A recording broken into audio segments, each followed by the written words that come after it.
most likely US ground troops be drop کریں گے ایران میں اور وہ ایک لینڈ انویژن کی طرف بھی جانا چاہیں گے. اور اگر وہ بھی کامیاب نہ ہوا تو وہ پاسبل ٹیکٹیکل نیوکلیئر ویپنس کو بھی کنسیڈر کریں گے. اب اس میں کون ہے بگ ونر؟ اس میں اگر ہم دیکھا جائے یو ایس، ایران اور اسرائیل.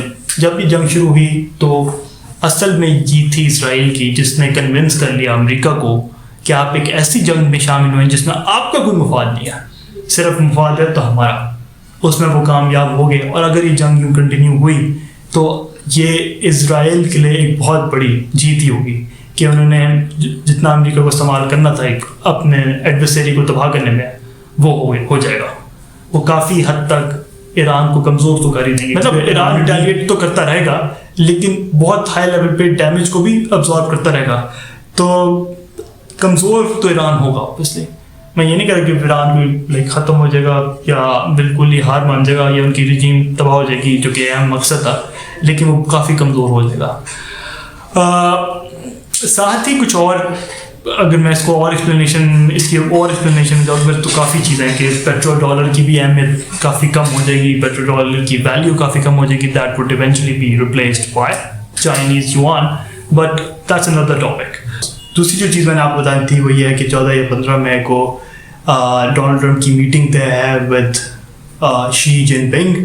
اس میٹنگ میں وہ ڈسکس کریں گے کہ گوئنگ فارورڈ چین اور امریکہ کے تعلقات کیسے ہونے چاہیے، اور وہ ٹیرفس پہ گفتگو کریں گے، اپنی پالیسیز پہ گفتگو کریں گے، خاص طور پہ اس پہ کہ چائنیز پروڈکٹ پہ ان کو کیا ٹیرف مزید لگانے چاہیے یا ٹیرفس کو کم کر لینا چاہیے، اور ریلیشن شپ کو کیسے موونگ فارورڈ ہم نے لے کے چلنا ہے. اس میٹنگ میں ہمیں سب سے اہم چیز دیکھنی یہ ہوگی کہ ان کی ڈونلڈ ٹرمپ کی باڈی لینگویج کیسی ہے.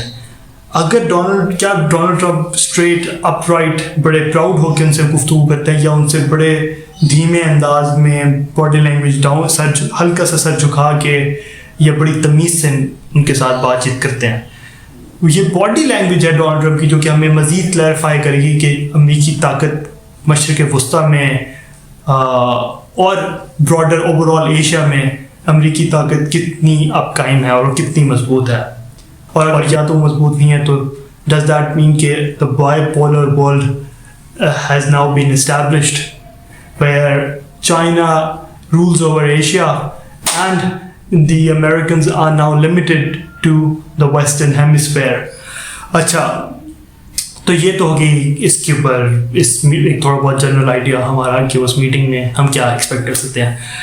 دوسری آخری جو چیز جو میں نے آپ کے سامنے پیش کرنی ہے اور جس کا میں نے ذکر کرنا ہے وہ یہ ہے کہ ہم نے دیکھا کہ ایران پہ بھی حملہ ہو گیا، فلسطین تباہ ہو گیا، شام بھی تباہ ہو گیا، اور لبنان پہ تو ابھی تک اسرائیل حملے کر رہا ہے despite the ceasefire being in effect, لیکن اس کو وائلیٹ کری جا رہا ہے. ہم نے GCC کنٹریز کے بھی حالات کو دیکھ لیا کہ جب ان پہ ڈرون اسٹرائکس ہوئی تو وہ کچھ کر نہیں پائے ان کو ڈرونز کو روکنے میں. تو بات یہ ہے کہ اب پاکستان کی بھی باری آنی ہے، پاکستان کا بھی نمبر آئے گا. آج نہیں تو آج سے 10 سال بعد یا 20 سال بعد اسرائیل ہم پہ بھی لازمی حملہ کرے گا، ہم پہ بھی اسٹرائکس ہوں گی، ہمارے شہر اقتدار اسلام آباد کو بھی ٹارگٹ بنایا جائے گا، اور ایسا ہونا ہے اور ایسا ہوگا لازمی. And for that day our military and our civilian government should be very well prepared on how to answer or retaliate against the Israelis. اور اسرائیل یہ چیز اس وقت جاننا چاہے گا کہ کیا پاکستان میں یہ کیپیبلٹیز ہیں کہ وہ ہم پہ ریٹیلیٹری اسٹرائکس کرے اور کر پائے. یہ جانتے ہوئے کہ we are deeply connected with the US administration اور ہم ان کے بہت بڑے ایلائی ہیں، اور کیا پاکستان یہ قابلیت رکھتا ہے کہ وہ ہمیں بھی ہمارے اگینسٹ بھی جائے اور ہمارے خلاف ریٹیلیٹری اسٹرائکس کرے. یہ قابلیت دیکھنے کے لیے ہی وہ حملہ کریں گے، یا اگر قابلیت نہ بھی دیکھنی ہوئی تو وہ ہمیں ضرور نشانہ بنائیں گے، کیونکہ فی الحال we are the only Muslim country with nuclear assets. تو وہ ہمیں ضرور اپنا نشانہ بنائیں گے.